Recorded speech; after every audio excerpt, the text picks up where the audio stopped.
Mutton ਦਾ piece ਆ ਦੇਖੋ। Hello everyone, जिवें तुहानू पता है यार ਆਪਾਂ ਅੱਜ ਕੱਲ नॉन वेज लोग शूट कर रहे। सो सब तो पहला देखो ये चावल आ गए ने, बाकी ये चिकन पै गया अपने को। कितने पीसेस आंदे भाई? Half piece आणगे Veer ji. अच्छा जी, 50 रुपए ਦੇ ਵਿੱਚ ਹੀ।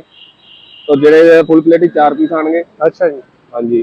ਤਾਂ ਦੇਖੋ ਸਲਾਦ ਪੈ ਗਿਆ ਜੀ, ਆਪਣੀ ਪਲੇਟ ਤਿਆਰ ਹੈ। ਮਟਨ ਤੇ ਚਾਵਲ ਦੀ ਪਲੇਟ ਤਿਆਰ ਹੋਏਗੀ। ਆਹ ਦੇਖੋ ਮਟਨ ਦੇਖੋ यार ਕਿੰਨਾ ਵਧੀਆ ਹੈ। ਇਹਦੇ ਚ ਹਾਫ 2 ਪੀसेस ਹੈ। 2 पीस हाँ जी। ठीक है जी। देखो ये सलाद आ गया प्लेट च अपनी। अपने को पहला आया जी चिकन चावल आए ने। चिकन चावल तुम देख रहे हो काफी वधिया लग रहे हैं देखने। हम इन्हों करते हैं आप पीस के नाल चावल नू टेस्ट आ जाए।